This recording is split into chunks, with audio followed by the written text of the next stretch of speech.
Sure. So Dr. Erin Dickie received her PhD at McGill and is a project scientist at the Center for Addictions and Mental Health.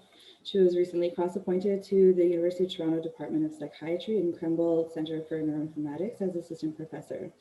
Erin's focus is on personalized connectomics, or mapping for organization at the level of the individual. She received a NARSAD Young Investigator Award to investigate how personalized mapping may be a first step in the design of targets for neurostimulation therapy. And she founded the Siftify open software framework for surface-based analysis of magnetic resonance imaging data. And she's also an invited instructor and member of several international initiatives for education and best scientific practices. So today she'll be presenting about precision brain mapping for a transdiagnostic understanding of mental health. And she has agreed to take questions throughout, so you can, as Millar said, either use the raise hand function or the chat, and I will relay your questions. So go ahead, Erin. Awesome.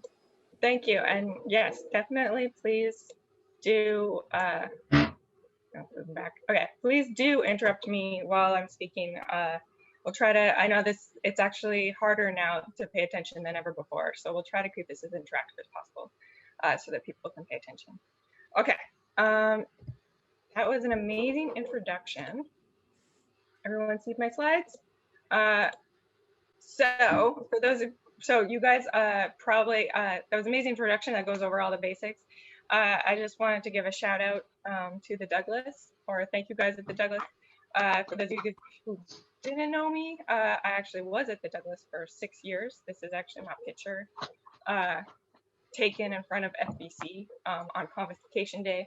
I have some really happy memories of what was formerly the brain imaging group there and has now graduated into the CIC. After I left Montreal is when I came to Toronto and I did 2 postdocs. That's actually where I met Millar at Baycrest, and then a little bit at Kids. And then I kind of followed Millar to CAMH, like literally showing up after he left for Montreal. And I became a project scientist at the Center for Addiction and Mental Health, and eventually an assistant professor of psychiatry at University of Toronto, and then became affiliated with this new Krembil Center for Neuroinformatics there. So let's back up. So that's what I'm doing academically in my life. I wanted to start, or I tend to start talks with this concept, trying to ground us in what we're all doing here, or what we're all trying to do with our scientific lives. For me, and I think this goes for like most of the people who would be probably in the Research Imaging Center at CIC, we have this amazing interest in the brain. But especially at CAMH and at the Douglas, we really care about the brain. Well, we care about the brain because it's cool, but we mostly care about the brain because we actually want to start thinking about treatments and interventions and prevention for people who are suffering from disorders of the brain.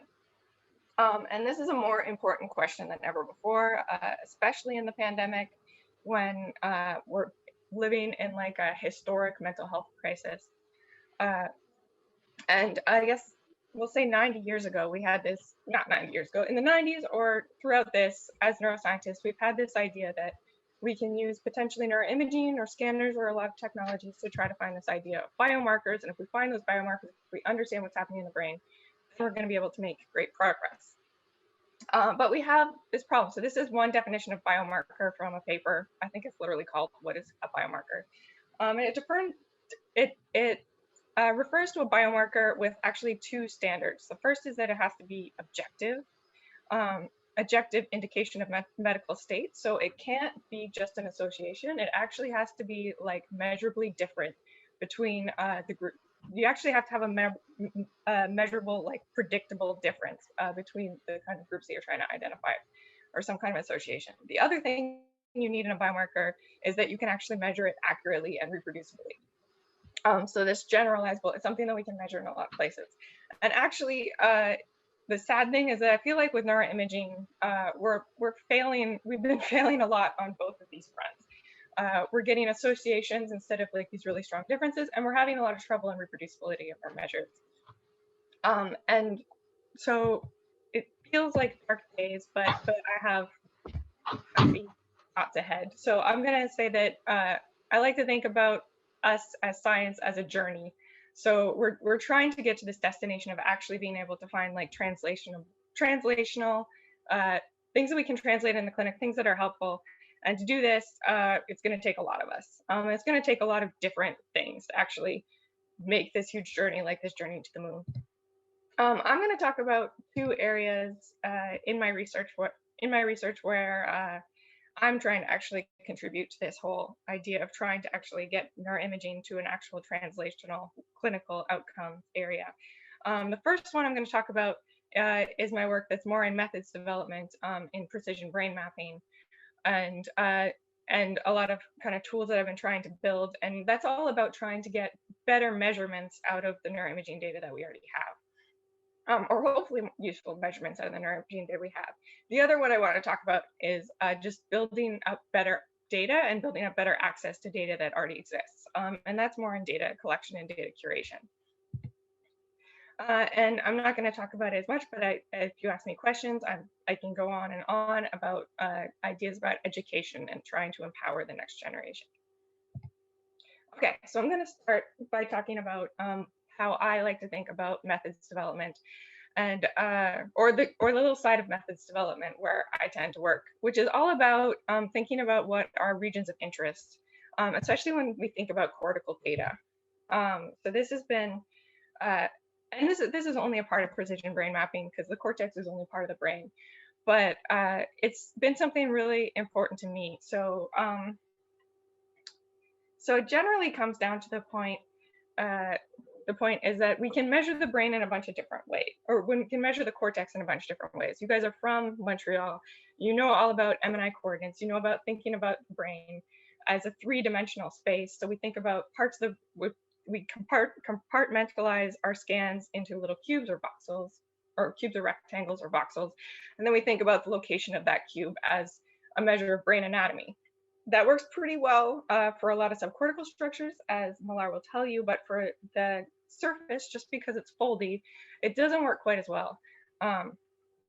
So for the cortical surface, it might be more useful to actually think about it not in terms of its the three-dimensional location of a voxel, but to think about the two-dimensional space. So to think about the whole cortex as like a two-dimensional floating thing.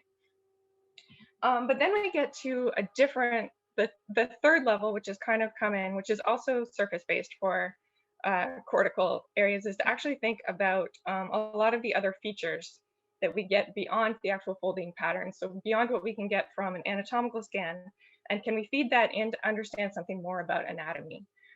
So this is what I'm going to talk about when I talk about more like personalized functional alignment. It's the idea of using things like resting state fMRI or task-based fMRI to actually inform us something more about the anatomy or about the actual area of the cortex that we're in.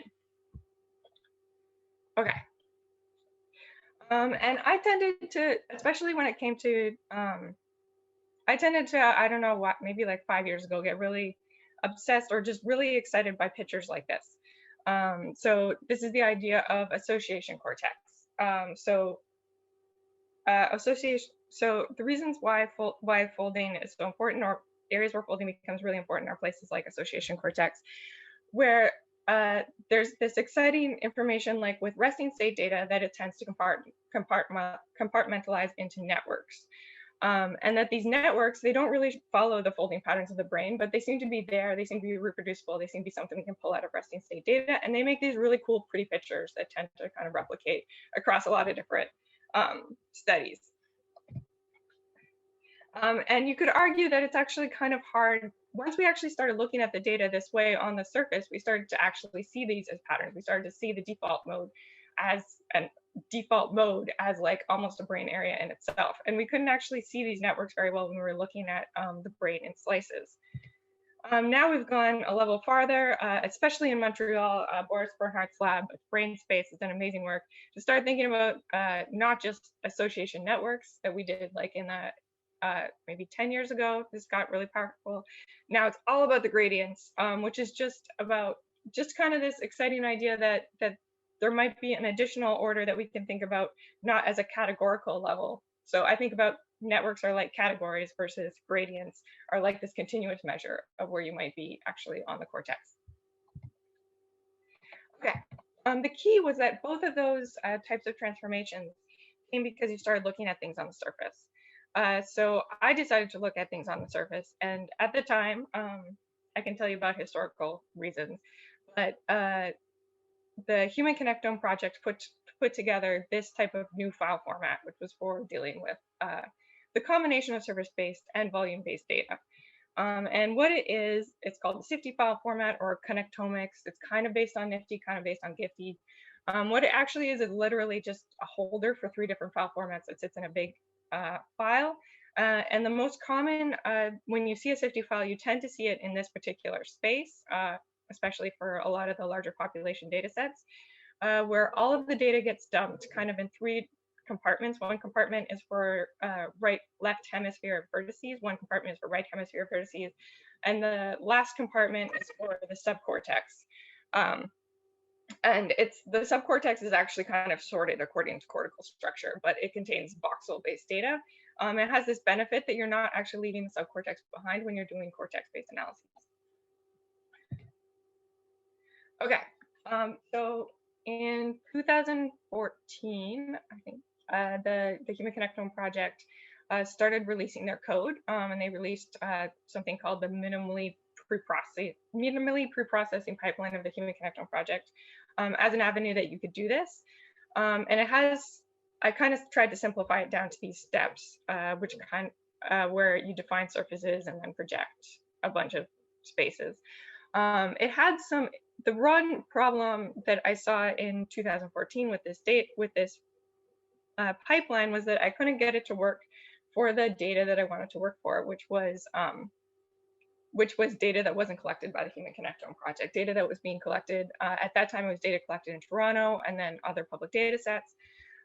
It only worked if you had both a T1 and a T2 weighted high resolution scan like the Human Connectome project did, and we didn't have that. So I started at that time actually modifying their scripts to rip out everything, all the steps that you couldn't do if you didn't have the Human Connectome project data. And that ended up starting this whole journey that became something called the SIFTify project. So the SIFTify project started as kind of my scripts for being able to actually get data to look like something that was pre-processed by the Human Connectome project. So using the SIFTY file format, using essentially a free surfer run or T1 weighted data and a functional scan being pre-processed with other means. And shortly after I started this methods development land of trying to create this pipeline, I decided that I used it for one paper, which I'm going to come up with later. But right after I did that, I realized the pipeline was actually more useful to the scientific community than my one paper that I used it for. So I started this project of actually trying to publish the pipeline. And this started the whole journey. It was around a time that methods publishing was getting a lot more popular, but also a lot more discussed. And I realized there were a lot of steps that went into actually publishing a pipeline at the standards that we need for the neuroimaging community now. That includes things like adding continuous integration tests, also adding containerization, so being able to put the software with the pipeline so that people could run it on different machines. It meant for me actually incorporating the brain imaging data structure into the way the pipeline runs, and then actually contributing to the brain imaging data structure and really thinking about how it works. And also ideas like version control, ideas like writing good documentation, ideas like having a place where people could ask me questions, like a help forum. It all became a lot, but it all became really worth it because the neuroimaging community right now is just amazingly well networked and connected. You start getting involved in one of these projects, you start getting involved in all of them, and finding out what a lot of different things are and really learning things very, very quickly these days. Okay, so that pipeline, it still works. It's published as a BIDS app. You can download it now. It runs on top of fMRI prep. So it just runs from BIDS data. And hopefully and later we published a neuroimaging paper, actually with the neuroimage paper later with the creators of the Human Connectome project, actually asking them to look at it and kind of vet it for us. So, but as I was creating this pipeline, actually the reason I was doing it was because I was really interested in this idea of functional alignment. So back in the day, or not that, like literally 4 years ago or 5 years ago, we were starting to get this huge emergence of this idea of precision brain mapping. So this idea that there's actually more types of data that we can use to actually try to define what are different areas of the cortex. That includes task-related data, but very early we started realizing that resting state connectivity patterns were actually very informative for trying to figure out where we are in the cortex, especially in really areas of the cortex that aren't mapped as easily, like places like the frontal cortex and the frontal parietal cortex. So a lot of different methods were being put out in order to try to use resting state data to get a better location of places like areas in the frontal cortex. And all of these methods were being developed on very high resolution data, like the data from the Human Connectome project. So they were all being developed in high resolution data, only healthy people, but they were all making these claims in their discussion that this would be really important. This would be a really important advancement for actually discovering meaningful biomarkers. So actually bringing this into the clinical world, for doing behavioral genetics, for doing cognitive mechanisms. But obviously it was really hard to do because we only had precision mapping happening in high resolution data sets, and all of the clinical data was at a lower resolution or wasn't following its Human Connectome project standards. So I decided I wanted to be someone who would bring this into clinical data, who would use it on larger data sets. And at the time, actually, all of the methods were kind of esoteric and they were kind of hard to bring in. So I ended up actually just recoding something myself. I called it Personalized Intrinsic Network Topography, or PINT. In this one, I'm actually trying to kind of essentially localize the Yo7 resting state networks by localizing points on the cortex where it seemed like we were getting the strongest patterns of resting state connectivity between these networks. So it's kind of inspired by this method that Daisy Wang used, published on in 2014. But a little bit different. It's only trying to find these 80 points on the network on the cortex, and they're all these 80 points are kind of located in places that should be at the center of one of the 6 of the 7 Yo resting state networks. So these 80 points on the cortex, and it finds those 80 points in a very simple-ish way. So it literally just puts an ROI, or it just puts a circular region of interest, or ROI. You can't tell this is circular because it's distorted because the brain is foldy, but this is a circle. It's 6 millimeters in radius, and it just at 80 different points on the cortex. So it samples the resting state time series from all of those points, and then it maps within each point. So this is a point in the front that's supposedly in the frontal near the frontal parietal network. So it maps the connectivity of that point with the other nodes of the frontal parietal network to create kind of like a little map. And then it looks for which, in this little patch, which vertex is the most correlated with the rest of the frontal parietal network ROIs. And then all it does is identify that vertex and move the entire patch to be centered around that vertex.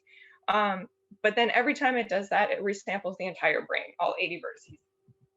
And it just keeps doing that until it reaches an answer where every single vertex is at what seems to be the highest connectivity with the other vertices.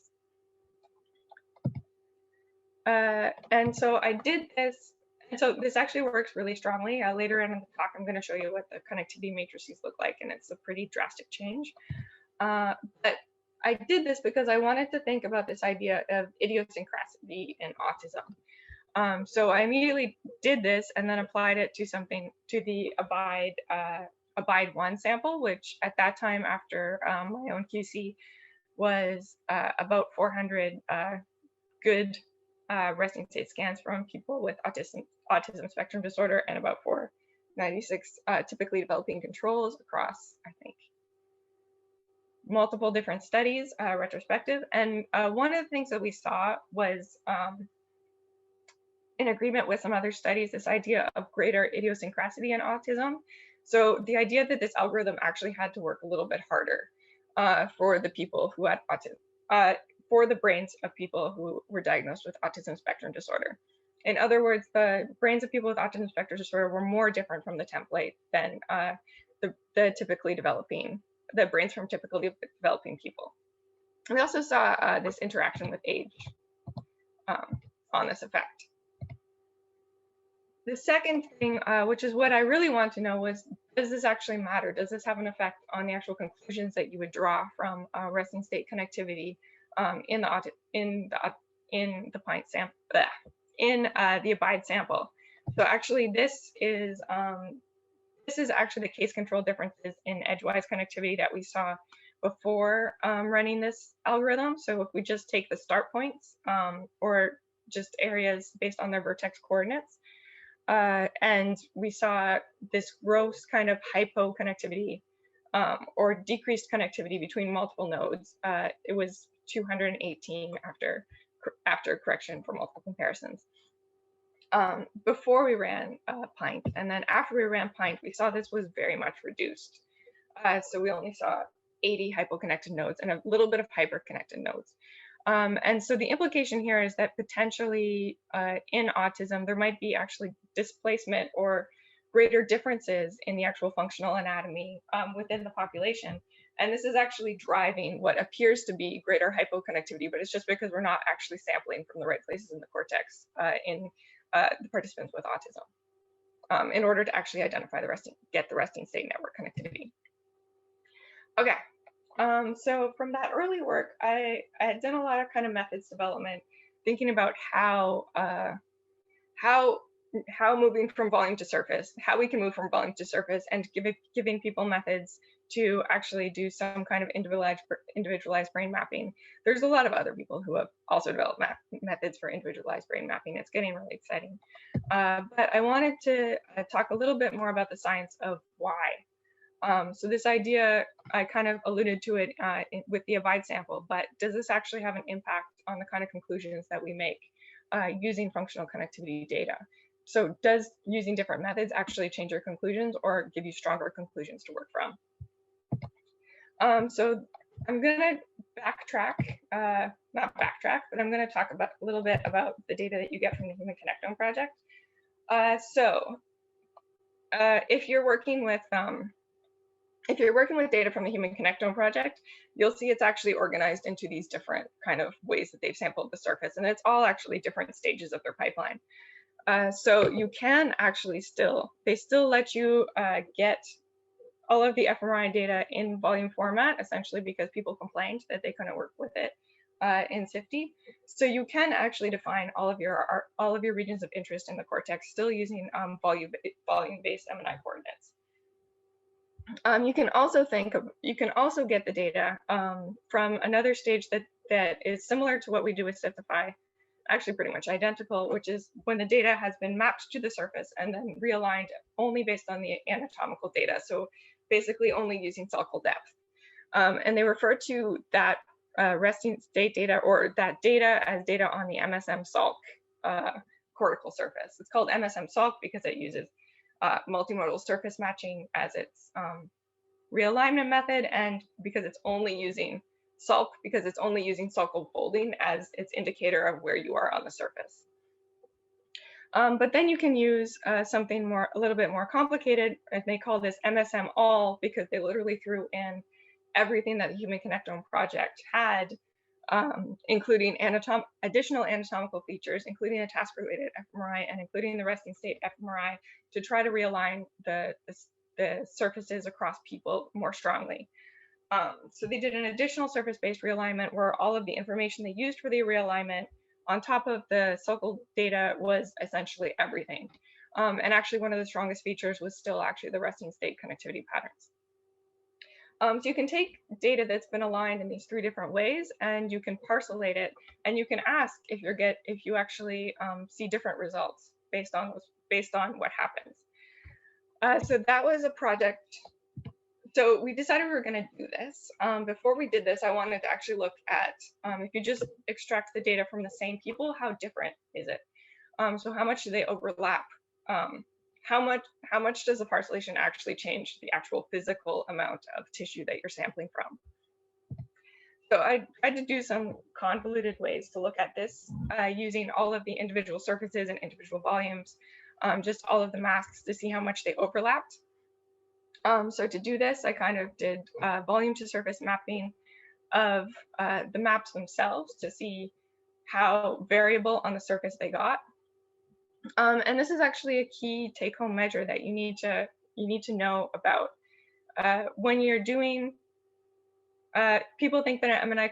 This is what I'm saying when I'm saying that an MNI coordinate isn't reflective of an actual location on the surface, because this green patch has the same MNI coordinates, but we can see that different areas of the surface pass through it a little bit. And if we map those, so if we map from volume to surface, we actually get a little bit of a different result across people.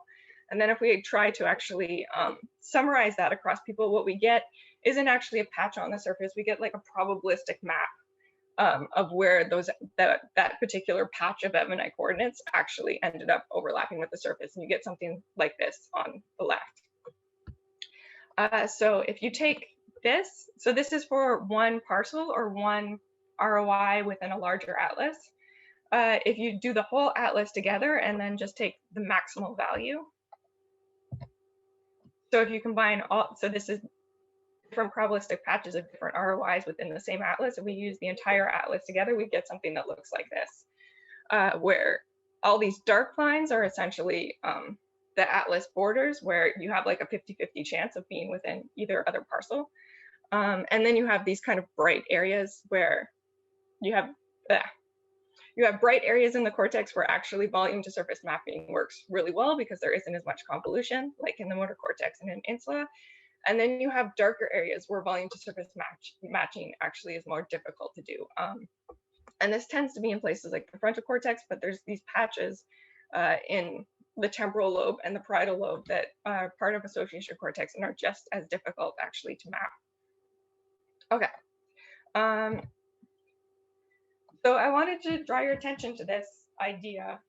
It's not that surprising. So this map, so this, essentially, if you look at this map, either parcellated or vertex-wise, I told you there's brighter areas and darker areas. So areas that are easier to map from MNI coordinates to the surface, and areas that are harder to map from MNI coordinates to the surface.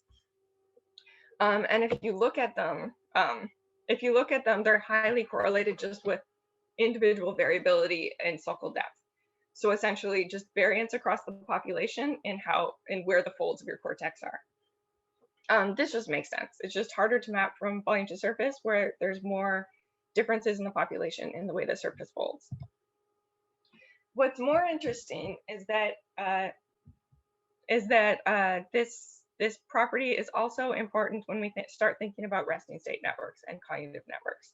So the areas where you have the most differences in volume to surface mapping are also areas that predominantly belong to both the dorsal attention networks and the executive control networks. And if we take a look at this idea from the resting state gradients world, we can actually relate it pretty nicely to actually the fourth resting state gradient. Okay, so back to that question of does this really matter?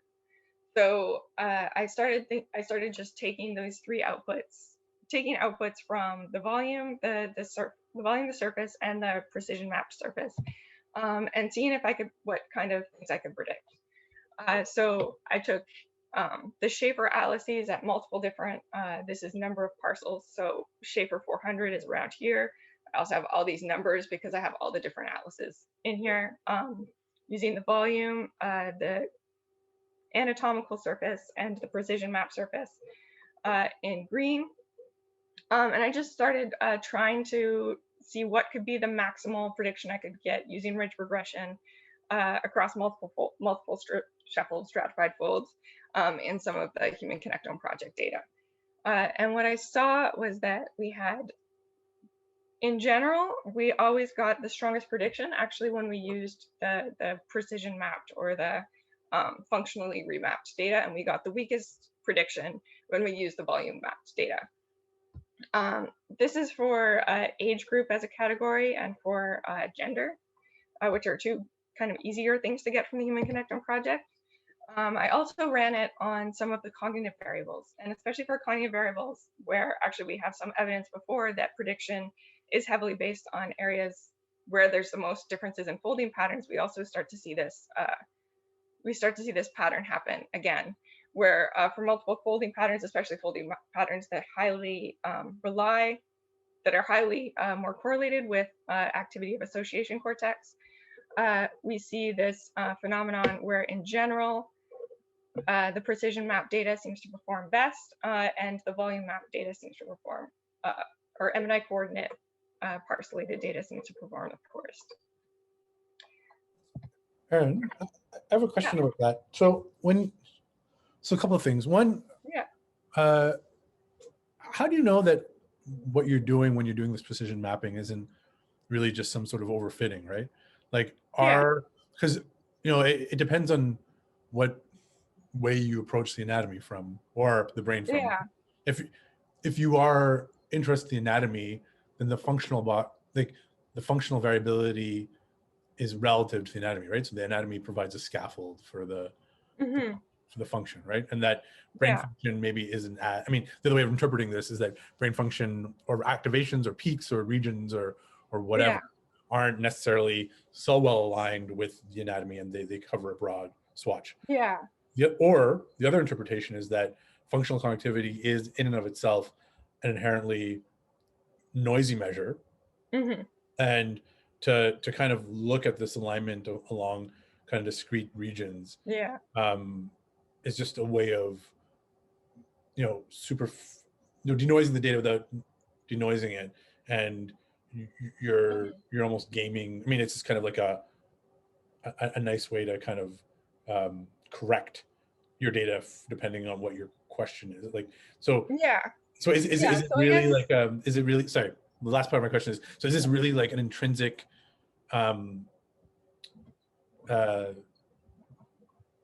is this information intrinsic to brain organization, or is this something else, is basically what I'm asking. So I'll start with overfitting, and one, I will admit, definitely this is super definitely overfitting. So do not take these values as a grain of salt, but what I was really trying to figure out was, even if it is overfit, what is the upper limit that you can push it to, like even in that overfit sense. I think maybe we need to ask the question too of what is the lower limit and does it change? Maybe we can think about how to do that. But two, also I really think of this as, like you said, just reducing noise. But I think it's reducing noise in a way that is hopefully helpful, because you have kind of two options. We've always had two options in science. We can either collect more and more data at more and more expense, which is also kind of option B that I am trying to opt to now. We can also try to get better. Like, if anything, I think all of methods development in MR is trying to remove noise or trying to remove sources of noise that aren't as useful. But what if that is a biologically, like, how do you know that's not a biologically relevant source of noise, I guess is what I'm asking. That's why I want to ground it in actual prediction. Because usually we're talking about reducing noise, we're talking about measuring better, but we're not grounding it in whether or not it's actually, that's why I think actually looking at how it impacts things like case control differences or prediction of cognitive measures or prediction of real factors as one of the measures we can use to think about whether or not we've removed a useful source of noise. Okay, thanks. Yeah, I think that's, I guess there's things like, I don't know, there's a whole other discussion about noise. Like, you can put more motion in the data and get stronger prediction just because. Well, but I mean, I guess what I'm trying to ask is that because of the, like, our differences in localization, that's a different source of variability, right? Differences in functional localization, for example, it's a different source of variability. Yes. Not necessarily noise, it's just variability. And so you're kind of erasing that variability through. Yeah, so that was the worry. If the clinically important thing was actually the fact that was the variability in the actual location of the anatomical data, then you wouldn't get higher prediction, you would get lower prediction. if you removed that source of variability from But I mean, even the data. the rates of like the model R squareds are, I mean, they're not that good. Yeah. They're not much better, right? I mean, they're still better. So how would you interpret that? Yeah, it's not that much better. And it's surprisingly variable across different measures too. Because you would imagine that the more parcels you had, you would get a plateau in the R squared, but you actually do get this kind of jagged function. Yeah. And so, yeah, it's nice that things are following like some kind of it's not perfect. I don't want to overgeneralize from what's happening here, but there seems to be hopefully some patterns coming out. And actually that was one of the questions for me, was like how much of the important clinical variance is actually in the movement or the localization of the ROIs itself, and how much of it is actually in the resting state signal that you pull out after you try to adjust for all of these different factors. Like, are you throwing out the baby with the bathwater by kind of over aligning across people? And my conclusion now is maybe, especially just for these things that are like cognitive data that seems to be heavily dependent on these brain areas, you do get stronger prediction or a better signal to start working with if you actually try to localize the functional areas within the association cortex. That's kind of my take. That's only true for the vocabulary, right? Like everything else is. Yeah. I mean, it's not necessarily true all the way across your. Yeah. So I was kind of biasing it for vocabulary. I'll go into the other stuff. Okay. Sorry. Yeah. I'll move on to a different case. So moving on to a different case. I'm gonna move. Wait. How do I move you? Okay. What am I doing for time too? Okay. I've been talking for a while. Okay. Back. Okay. Moving on to a different case. This was kind of looking at it from a case that I care more about, which is very basic case control differences in schizophrenia. And actually, to look at case control differences in schizophrenia spectrum disorder versus healthy controls actually took a lot of work. So we looked at, so I actually ended up combining data from 4 different samples in order to get about half the data that you can get out of a BIDE for this type of question.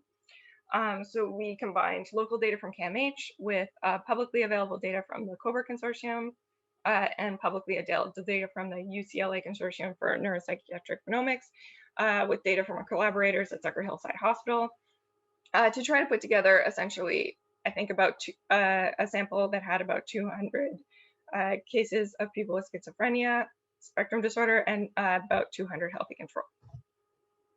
And I kind of took the same approach, this looking at volume versus surface personalized, but in this case, it was with more of an angle.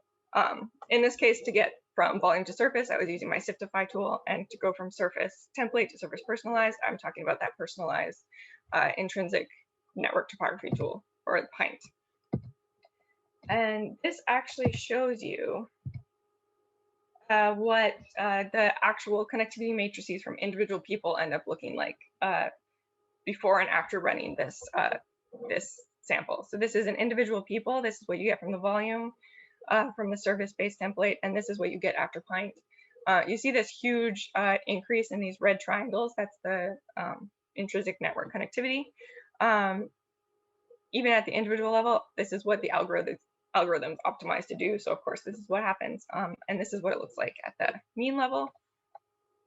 I wanted to double down to talk about something more interesting to me, which is actually about subcortical resting state parcellation. So we're lucky with these 6 resting state networks that we actually have from previous data investigations, areas of the cerebellum, the striatum, and the thalamus that are actually more correlated with these networks that are actually more correlated with these parts of the cortex. So we can use this to ask, like, do we see these expected patterns still? And we actually do kind of see these expected patterns when we look at the volume or the spherical or the volume-based data. Much weaker, but we do see this stronger positive correlations on the diagonal here, which is indicative that these subregions are correlated with these networks more than other networks, as been previously published. What was interesting to me is that when going from the volume to the template and when going from the template to the personalized scenario, we actually saw an increase in this pattern, which was actually nice. It was almost like an external validation, because the volume-based data or the volume or the subcortical time series were completely left out of this algorithm, that we actually are capturing what we expect in terms of subcortical cortical connectivity more strongly after we run these algorithms on the cortical data. And the real question was, what is this going to do to case control comparisons? And I actually got excited. I plotted case control comparisons in this new way, where instead of doing this huge matrix, I have this weird edge diagram. And in this case, all the cortical ROIs are lined up here, and they're ordered by their networks. We have default mode, frontal parietal, salience, dorsal attention, motor, and then visual. And then down here, we have our three subcortical areas. We have the striatum, the thalamus, and the cerebellum. This is kind of useful because all the cortical connections end up over here. All the cortical subcortical connections end up over here, and all the subcortical subcortical connections end up in this corner. And we already start to see patterns where there's this huge mess of blue and then this huge mess of red, which are these strong patterns of cortical, subcortical, hypo, and hyperconnectivity. This is using the volume-based approach. This is something that you would see regardless of, or in a classic study, just using this data. But when we move from the volume to the surface-based approach, we not only see, we actually see these patterns get a lot stronger, and we actually see this pattern, this mess of blue and this mess of red, getting more and more pronounced. So we actually see these stronger case control comparisons, and we see more edges being pulled in. And we also start to see kind of an organization of what's happening in the cortex now. And then when we use the personalized, that gets even stronger still. So these patterns, what I talked about, this mess of blue and this mess of red, I don't know what happened there, but it's actually one of the most classic, or once you actually take this and look at the literature, it's actually probably one of the most replicated case control differences you see in schizophrenia spectrum disorder. And that's hypoconnectivity between the frontal parietal network and areas like the striatum and the thalamus. But also we see this huge mess, regardless of what we do, of this hyperconnectivity between visual and motor regions, and the thalamus, the striatum, and the cerebellum. So in this case, actually, using this, changing out the methods actually made the results we expected to see in terms of case control comparisons stronger. Okay, I don't have much time, but I'll try to speed through something. So something exciting that's been moving on is that now we're trying to bring this idea of precision mapping into the clinic, or have it. This is exciting because it has applications in the clinic. So in this case, we have this ongoing study with schizophrenia spectrum disorder, which was called SPINS. When we stopped it, we identified an area of the dorsal medial prefrontal cortex where we thought, based on its connectivity, it might be a good target for TMS stimulation to try to actually help with social cognitive deficits in schizophrenia. So what we're doing now is we're actually trying to use the resting state connectivity to come up with an individualized dorsal prefrontal cortex, and actually bring this together with an individualized map of where we actually think the TMS coil is stimulating, based on essentially the folding patterns and how far the coil is from the skull. And these are brought together in an algorithm we're calling BoonStim. And the exciting thing is that we're doing this map, we're getting the scan, we're doing this mapping, and we're starting a clinical trial 3 days later on individual people. So So we're getting the data, we're running it, we have this algorithm set to run in about 24 hours, and then we're feeding back MNI coordinates and information to the study investigators. This study is happening in 3 sites, and it's kind of delayed because of COVID-19, but it's actually started at some centers now, and hopefully will actually start up in Toronto relatively soon. Okay, I want to speed ahead and talk a little bit about collecting more data because there's 2 kind of exciting things to say. I'm going to speed through it. Actually, so CAMH, or especially the Kimel lab, it's actually starting with stuff that Millar did, has really been doing really well just because they started actually putting all the data from all the studies and organizing it in a similar way so that we could pre-process it a similar way and we could start doing transdiagnostic studies from the start. So now there's a huge swath of locally available data. We've started to do some really cool kind of transdiagnostic analyses from it, including these papers by Colin Hucko and Grace Jacobs. And one thing that we can do transdiagnostically is we can try to look either at categories, so this idea of biotypes or clustering, or we can try to start thinking dimensionality across people. But one thing that we want to do, either if we're looking with biotypes or dimensionality, is that we want to understand reliability or reproducibility of these multivariate measures. And the only thing we can do with that is to get longitudinal data. So one exciting thing is that we have these larger cohorts, something called the SPIN sample, which is 3 sites, which was a schizophrenia study, and collected data from quite a few schizophrenia patients and controls across these sites. We also added a sub-study with Stephanie Amos, which has these 100 ASD participants, and that gave us a cross-sectional sample of about 600 people total, which is exciting, to start probing with clustering and multi-data typing. So we actually wrote a proposal to CIHR to do that. And then actually to rescan at CAMH some of the schizophrenia patients, as well as the participants with autism, so that we can actually look for kind of retest reliability, like 2 years later, retest reliability to see if these biotypes that we're finding might be stable. The second thing, which is exciting, that's going to start up at CAMH really soon, is a huge cohort study. So we're targeting potentially 3,000 youth across all the clinics. So 3,000 treatment-seeking youth, and we want to follow them longitudinally for 5 years.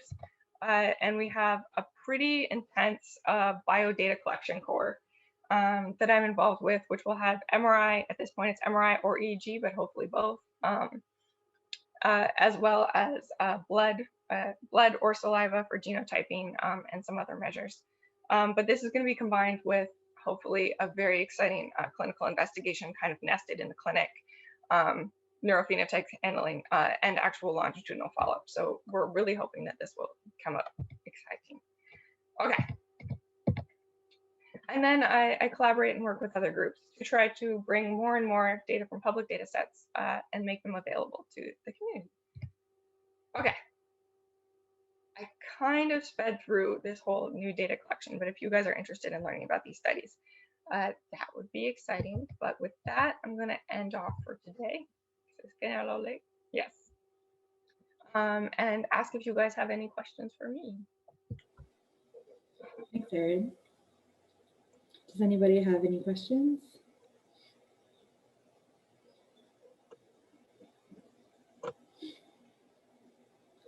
Okay, I'll start. So you're talking about combining all these different data sets, and it's something that I've been really interested in doing as well. How do you deal with the different parameters across the different studies, and how do you combine the data sets together and account for site differences or study differences?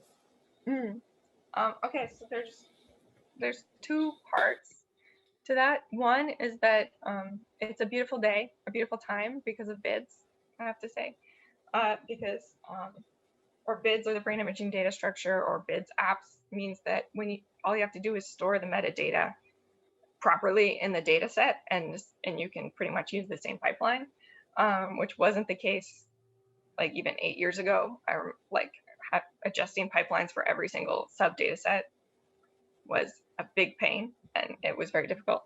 But it's really nice that computationally is done for us. The other part, which I think you're thinking more about, is just the idea of the statistical generalization. So can you combine data from multiple sites, or how important is scanner effects? Things like the fact that there were different recruiting sites, different scanners, different things going on. My own opinion is that all of those different effects are realities of the research system and of the clinical system. And in the clinical system, it's going to get even worse. There's going to be more scanners, and there's going to be more clinicians who are going to have different opinions on how they use the data. So I honestly think that variance needs to be in the data sets in order for us to actually work beyond that. So there's now a burgeoning, it's not my field, but there's a burgeoning amount of statistical approaches that we can start using. Combat is getting very popular. I can see you nodding, you know about it. There's also methodological approaches. If we have enough data, and I think we're trying to get to that point, we can do things like leave one site out, kind of cross randomization. So, okay, so long story short to that question is that if we want a really good finding, it's going to have to replicate across sites. So building our studies in a way that we're afraid of getting things to replicate across sites means that we're not looking for the right biomarkers, in my mind, or we're not finding those exciting biomarkers if we can't get them to replicate across sites. Because we can't get them to replicate across sites, we definitely can't bring them to this clinic. Yeah, that's a great point. And that kind of brings me to the other idea of replication. So you talked about how you were, how replication was super important, but I guess maybe I missed it, but I didn't really see how that flow through the work that you've done. So can you talk a bit more about how you would do that?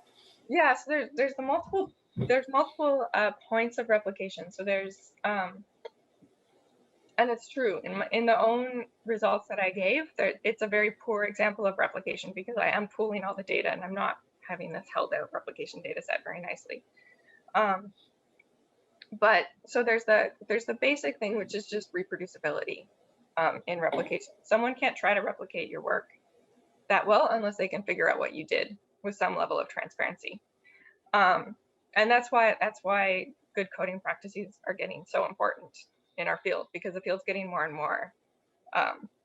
All the techniques we're using are getting more and more complex, that writing a methods section isn't actually communicating what somebody did anymore, which is really sad. Which means that we need readable code to actually communicate what we did, and we need that code to actually be reviewed by other people and be valid and usable for people to really understand what we did. Because hopefully that means that we can actually move faster to being able to translate what's happening into another lab or into another setting. The other aspect is beyond replication. I don't know if I would call it replication. It's more like reproducibility or reliability, is that a lot of the techniques we're using now, so we tend to do, there's like a million and one kind of biotyping studies happening where people are trying to cluster data. People are trying to apply different multivariate techniques to get better prediction or to try to get some kind of brain score based on something else that we can relate to the clinic. But we tend to do that in cross-sectional samples. So we have very little evidence or very little even attempts at even looking at the question of whether or not 2 years later that brain score means anything. So can we use, so maybe we can't, maybe it is something that's actually supposed to change with clinical state, or maybe it is supposed to be something that's predictive. If it's predictive, if it's predictive, and if someone's clinical state hasn't changed, we should get the same brain score 2 years later. If we rescan the people with the same parameters. So that's one of kind of the basic questions that we're going to try to answer with this CIHR grant. And it's something we can really only do with large longitudinal samples, and longitudinal samples is somewhere where we're lacking. Does anyone have a last minute question?